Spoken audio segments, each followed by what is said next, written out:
ஒரே பால் தான் இருக்குது. பங்களாதேஷ் ஜெயிக்கணும்னா 2 ரன் வேணும். 35 வயசான தோனி கிளவுஸ கழட்டிட்டு கண்ணுல ஒரு வெறியோட ஸ்டம்ப வந்து அடிக்கிறாரு. ஒட்டுமொத்த பங்களாதேஷ் டீமும் கிரவுண்ட்லயே தலை குனிஞ்சு நிக்கிறாங்க. கிரிக்கெட் ஹிஸ்டரியிலேயே இந்த மாதிரியான அன்எக்ஸ்பெக்டட் எண்டிங்க்கு பின்னாடி இந்தியா பட்ட அவமானங்கள் கொஞ்ச நஞ்சலாம் கிடையாது. 2015 ஜூன் மாசம் தோனி தலைமையிலான இந்திய அணி 3 ஒருநாள் போட்டி விளையாட பங்களாதேஷ் போறாங்க. அது வரைக்கும் வளர்ந்து வர அணியா பார்த்த பங்களாதேஷ் அணி அன்னைக்கு 19 வயசு பையனை புதுசா அறிமுகப்படுத்துறாங்க. அவர் தான் முஸ்தபிசர் ரஹ்மான். அவர் வேகத்தோட போடுற ஆஃப் கட்டரை பார்த்து இந்திய பேட்ஸ்மேன்களால சமாளிக்க முடியல. எல்லா மேட்ச்லயுமே விக்கெட் எடுத்துக்கிட்டே இருக்கிறாரு. 3 போட்டியில 11 விக்கெட்டை எடுத்து ஹிஸ்டரியிலேயே முதல் முறையா 2-1 இந்தியா பங்களாதேஷ் கிட்ட சீரிஸை தோக்குறாங்க. பலம் வாய்ந்த அணி கிட்ட இது வரைக்கும் ஜெயிக்காதவங்க ஜெயிச்சுட்டா எல்லாரும் என்ன நினைப்பாங்க, என்ன பேசுவாங்க? திறமையானவங்களை தோக்கடிச்சிடணும்னு சொல்லிட்டு பெருமையா நினைப்பாங்க, பெருமையா பேசுவாங்க. ஆனா பங்களாதேஷ் புரோத்தம் ஹலோன்ற நியூஸ் பேப்பர்ல முஸ்தபிசர் ரஹ்மான் போஸ்ட் போடுறாங்க. கையில ஒரு ஷேவிங் கத்தியோட நிக்கிறாரு. அவருக்கு முன்னாடி தோனி, கோலி, ரோஹித் சர்மா, அஸ்வின் மாதிரியான 7 இந்திய வீரர்களோட தலையை பாதி மொட்டை அடிச்ச மாதிரி ஒரு கொடூரமான போட்டோஷாப் படத்தை போட்டு நாங்க வந்துட்டோம், நீங்களும் முஸ்தபிசர் கட்டிங்ஸை ட்ரை பண்ணி பாருங்க அப்படின்னு உலகத்துக்கே விளம்பரம் பண்றாங்க. பத்தாததுக்கு பங்களாதேஷ் மேனேஜ்மெண்ட் அவங்களோட எக்ஸ் பிளேயர்ஸ்லாம் டிவில பாட்காஸ்ட்ல இந்திய கிரிக்கெட்டோட ஆதிக்கம் இதோட முடிஞ்சு போச்சு. பிசிசிஐ பணக்கார போர்டா இருக்கலாம், ஆனா ஏசிய கிரிக்கெட்ல இனி நாங்க தான் புதிய பாஸ்னோ இந்தியாவை அவங்க சொந்த மண்ணோட வச்சு செய்யற காலம் தூரம் இல்லைன்னு மோசமா இந்தியாவை கலாய்க்கிறாங்க. இத பார்க்கும்போது எப்படி தெரியுமா இருந்தது? டேய், இதுக்கு மேல இவனுங்க கிட்ட நாமெல்லாம் ஜெயிக்க முடியாது, இதுதான் கடைசி சான்ஸ்.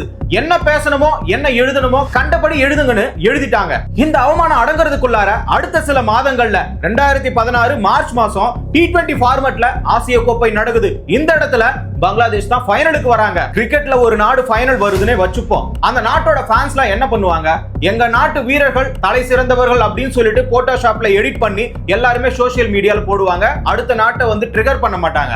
ஆனா இந்த இடத்துல பங்களாதேஷோட ஃபேன்ஸ் எல்லாம் பண்ண அராஜகம் இன்னைக்கு நினைச்சாலும் இந்திய ரசிகர்களுக்கு ரத்தம் கொதிக்குது. ஏன்னா பங்களாதேஷோட ஃபாஸ்ட் பவுலர் தஸ்கின் அகமது இந்திய கேப்டன் MS தோனியோட தலையை கையில வெட்டி வச்சிருக்கிற மாதிரி ஒரு கொடூரமான போட்டோஷாப் இமேஜ சோசியல் மீடியா முழுக்க ட்ரெண்ட் பண்ணிக்கிட்டு இருக்காங்க. ஏசிய கப் ஃபைனல்ல இந்தியா தான் ஜெயிச்சது. இருந்தாலும் இந்தியாவோட மனசுல இருந்த வெறி அடங்கல. அடுத்த சில வாரங்கள்ல வேர்ல்ட் கப் T20 நடக்குது. இந்தியாவை பொறுத்த வரைக்கும் பங்களாதேஷை ஜெயிச்சாதான் செமி ஃபைனல் போக முடியும். இந்த சான்ஸை யூஸ் பண்ணி பங்களாதேஷோட தேர்வு குழு தலைவர் ஃபரூக் அகமது இந்தியாவை விட எங்க டீம்ல தான் மேட்ச் வின்னர்ஸ் அதிகமா இருக்கிறாங்க, அதனால இந்தியாவுக்கு எதிராக நாங்க தான் ஜெயிப்போம்னு அசால்ட்டா பேசுறாரு. கடைசி ஆசிய கோப்பை ஃபைனல்ல நாம தோத்ததுக்கு பழி வாங்குறதுக்கு இதுதான் கரெக்ட் டைம்.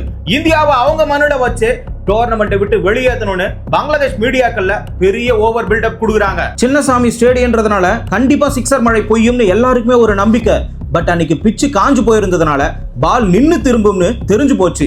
அதனாலதான் பங்களாதேஷோட கேப்டன் டாஸ் ஜெயிச்ச உடனே ஃபீல்டிங்கை சூஸ் பண்ணிட்டாரு. ரோஹித் சர்மா, ஷிகர் தவான் 2 பேருமே பவர் பிளேல ரன் அடிக்க முடியாம திணறிக்கிட்டு இருக்காங்க. 5 ஓவருக்கு 27 ரன் மட்டும் தான் அடிச்சாங்க. ஆள் இல்லாதப்ப அடிக்க முடியலனா ஆள் இருக்கிறப்ப மட்டும் எப்படி அடிக்க முடியும்? அதனாலதான் பவர் பிளேயோட லாஸ்ட் ஓவர்ல அடிச்சே ஆகணும்னு முஸ்தபிசர் ரஹ்மான டேக் ஆன் பண்றாங்க. ஆளுக்கு ஒரு 6. லெக் சைடுல தவான் அடிக்கிறாரு, ஸ்ட்ரைட்ல ரோஹித் சர்மா அடிக்கிறாரு. இருந்தாலும் கடைசி பாலும் 6 அடிக்கணும் ட்ரை பண்ணி ரோஹித் சர்மா 18 ரன்ல காலி. அடுத்த ஓவர்ல ஷிகர் தவான் 23 ரன்ல காலி. கோலியும் ரெய்னாவும் விக்கெட் கொடுக்காம அந்த சூழ்நிலையில கொஞ்சமா நகர்த்திக்கிட்டு போறாங்க. இந்த இடத்துல ரெய்னா 2 6 ஒரு 4 இடையில அடிச்சதுனால மட்டும்தான் ஓரளவுக்கு ரன்னே வந்துச்சு.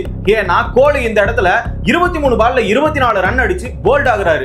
அடுத்த ஓவர்ல ரெய்னா 30 ரன்ல காலி. பாண்டியா 7 பால் மட்டும் தான் ஆடினாரு. ஆனா 15 ரன் 6-4 அடிச்சு முடிச்சாரு. நெக்ஸ்ட் யுவராஜ் சிங் அவருடைய கடமைக்கு எதுவுமே பண்ணாம எக்ஸ்பீரியன்ஸை வெளிப்படுத்தாம 3 ரன்ல அவரும் அவுட் ஆகுறாரு. 18 ஓவர் முடியுது. 123 ரன்னுக்கு 6 விக்கெட் இழந்து இந்தியா ரொம்ப பரிதாப நிலையில இருக்கிறாங்க. கிரவுட் எல்லாமே சைலண்டா இருக்கிறாங்க. லாஸ்ட் 2 ஓவர் களத்துல தோனி, ஜடேஜா, அஸ்வின் 3 பேர் தான் அந்த 2 ஓவர் முழுமையா விளையாடினாங்க. ஆளுக்கு ஒரு பவுண்டரி அடிக்கிறாங்க. இருந்தாலும் 23 ரன் கிடைச்சது.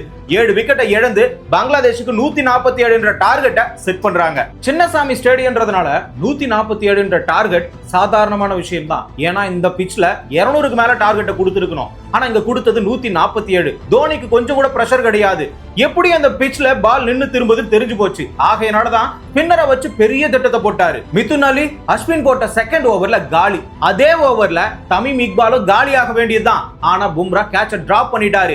இப்ப 5 ஓவருக்கு இந்தியா 27 மட்டும் தான் அடிச்சாங்க பவர் பிளேல. ஆனா இதே சிச்சுவேஷன்ல பங்களாதேஷ் 29 அடிச்சிருக்காங்க. பும்ரா தமீம் இக்பாலோட கேட்ச டிராப் பண்ணாரு. பெரிய வாய்ப்பு கிடைச்சது. ரெண்டு பேருமே பழி வாங்குற குணத்தோட தான் இருக்கிறாங்க. பவர் பிளேயோட லாஸ்ட் ஓவர்ல பும்ரா தான் வீசுறாரு. சரி, இந்த இடத்துல கேட்ச் டிராப் நமக்கு கிடைச்சதே, இந்த வாய்ப்பை பயன்படுத்தி பங்களாதேஷுக்காக பெரிய இம்பாக்ட கிரியேட் பண்ணுவோன்னு தமீமும் காத்திருக்கிறாரு. ஆனா அந்த இடத்துல ஜெயிச்சது யார் தெரியுமா? பும்ரா கிடையாது, தமீம் இக்பால் தான். 3 பவுண்டரியை பவர் பிளேயோட கடைசி ஓவர்ல அடிச்சு 45 ரன்ல எடுத்துட்டு வந்து நிறுத்தினாரு 6 ஓவருக்கு. களத்துல இருந்த 2 பேட்ஸ்மேனோட பார்ட்னர்ஷிப் நகர்ந்துகிட்டே போகுது. பும்ராவுக்கு பதட்டம் அதிகமாகுது. ஏன்னா அவர் கேட்ச் டிராப் பண்ண பிளேயர் தமீம் இக்பால் 35 ரன் அடிச்சு வச்சிருக்காரு. இவருடைய விக்கெட்டை எடுக்கிறதுக்காக தோனி ஜடேஜாவை எடுத்துட்டு வராரு. உடனே இவர் இறங்கி வந்து ஆட ட்ரை பண்ணதுனால பாலை மாத்தி போட்டு தோனியை ஸ்டம்பிட் பண்ண வச்சாரு. 35 ரன்ல தமீம் இக்பால் காலி. ஃபாஸ்ட் போட்டாலே பவுண்டரி அடிக்கிறாங்க. பாண்டியா போட்டாரு, 2 4 போச்சு. இப்போ தமீம் இக்பால் போனதுமே ஷபீர் இந்த இடத்துல டேக் ஆன் பண்றாரு. நம்ம கிட்ட தான் ஸ்பின் வந்தாலே விக்கெட் விழுது தெரிஞ்சுக்கிட்ட தோனி ரெய்னாவை எடுத்துட்டு வந்தாரு. இந்த இடத்துல ஒய்டா போட்டு அந்த இடத்துல அடிச்சுக்கிட்டு இருந்த ஷபீரை விக்கெட் எடுத்தாரு. 60 பாலுக்கு 70 அடிக்கணும். களத்தில் இருக்கிறது கேப்டன் மோர்டஸா, இன்னொரு பக்கம் எக்ஸ்பீரியன்ஸான பிளேயர் ஷாகிப். 2 பேருமே அடிக்கக்கூடிய பிளேயர் தான். சரி, இவங்க ஆளுக்கு ஒரு 6 அடிக்கிறாங்க. அடுத்தடுத்த ஓவர்ல தோனி புரிஞ்சுக்கிட்டாரு. மறுபடியும் ஒரு ஸ்பின்னரை எடுத்துட்டு வருவோம் சொல்லிட்டு ஜடேஜாவை எடுத்துட்டு வந்தாரு. மோர்டஸாவை போல்ட் ஆக்குனாரு. அதே ஓவர்ல விக்கெட் விழுந்துருச்சேன்னு பதட்டப்படாம சாகிப் 6 அடிக்கிறாரு. அஸ்வின் அடுத்த ஓவர்ல வந்து T20ல ஸ்லிப்ப போட்டு சாகிப்பை விக்கெட் தூக்குறாரு. 30 பாலுக்கு 43 அடிக்கணும். சௌமியாவும் மஹ்மதுல்லாவும் 17 பாலுக்கு 22 அடிக்கிறாங்க. கடைசியா சௌமியா நெக்ரா போட்ட ஃபுல் டாஸ் பால்ல காலி. பதட்டம் 2 டீமுக்கும் உச்சத்துல இருக்குது. 6 பாலுக்கு 11 அடிக்கணும். Bowler Pandya, batsman Mushfiqur Rahim. ஆனா இந்த இடத்துல செகண்ட் பால் தேர்ட் பால் கண்டினியூஸா இந்த ரஹீம் 2 4 அடிச்சாரு. அப்படியே துள்ளி குதிச்சு கொண்டாடுறாரு. பங்களாதேஷ் ஃபேன்ஸ் அத்தனை பேருமே துள்ளி குதிச்சு கொண்டாடுறாங்க. அவங்க சொன்ன மாதிரியே இந்தியாவுல வச்சு இந்தியாவை டோர்னமெண்ட் விட்டு வெளியேற்றிடுவாங்களோன்ற ஒரு பயம் இந்திய ஃபேன்ஸ்க்கும் இருந்தது. அடுத்த பால் தான் ட்விஸ்ட். அடிக்கலாமா வேணாமான்னு சொல்லிட்டு இந்த முஷ்பிகர் ரஹீம் டீப் மிட் விக்கெட்ல டவான் கிட்ட கேட்ச் கொடுத்துட்டு முகத்தை மூடிக்கிட்டு வெளியே போறாரு. அகைன் ஒரு ஃபுல் டாஸ் போடுறாரு. லாங் ஆன்ல ஜடேஜா டைவ் அடிச்சு மஹ்மதுல்லா கேட்ச் பிடிக்கிறாரு. ஒரு பாலுக்கு 2 அடிக்கணும். தோனி ரைட் ஹேண்ட் கிளவுஸ கழட்டிட்டு நிக்கிறாரு. ஒரு ரன் அடிச்சா கூட சூப்பர் ஓவர். தோனி கொடுத்த ஐடியாவால பாண்டியா ஒரு பவுன்ஸ போட்டாரு ஆஃப்ல. உடனே பேட்ஸ்மேன் விட்டதனால ஒரு ரன் ஓடியாவது எடுப்போம் சொல்லிட்டு முஸ்தபிசர் ரஹ்மான் நான் ஸ்ட்ரைக்ல இருந்து ஓட ட்ரை பண்றாரு. 20 வயசு, 35 வயசான தோனி அந்த பக்கமா கீப்பர்ல இருந்து ஒரு கிளவுஸ கழட்டிட்டு ஓடி வந்திருக்காரு. வந்த மனுஷன் ஸ்டிக்க பார்க்கல. இந்த இடத்துல முஸ்தபிசர் ரஹ்மான் கிரீஸ தொடுறாரா இல்லையான்னு சொல்லிட்டு அவரை பார்த்துக்கிட்டே ஸ்டம்ப் அடிக்கிறாரு. ஆனா தோனி கன்ஃபார்ம் பண்ணிட்டாரு அது அவுட் தான். தேர்ட் அம்பையர் ஒரு ரன் வித்தியாசத்துல இந்தியா ஜெயிக்குதுன்னு சொல்லிட்டு அந்த ரன் அவுட்ட கொடுத்துட்டாங்க. மேட்ச் முடிஞ்சா கூட பிரச்சனை முடியலங்க. இந்த இடத்துல பிரஸ் மீட்ல ரிப்போர்ட்டர் ஒருத்தர் கேக்குறாரு, நீங்க பங்களாதேஷ் கிட்ட கஷ்டப்பட்டு தானே ஜெயிச்சீங்க அப்படின்னு கேலியா கேக்குறாரு. உடனே தோனி இந்த இடத்துல எப்படி ஜெயிச்சோன்றது முக்கியம் இல்ல, இந்த இடத்துல ஜெயிச்சோமா இல்லையான்றதுதான் முக்கியம். கடைசி வரைக்கும் பதட்டப்படாம இருந்தா மேட்ச்ல என்ன வேணாலும் பண்ணலாம்னு காமா பதில் சொல்றாரு.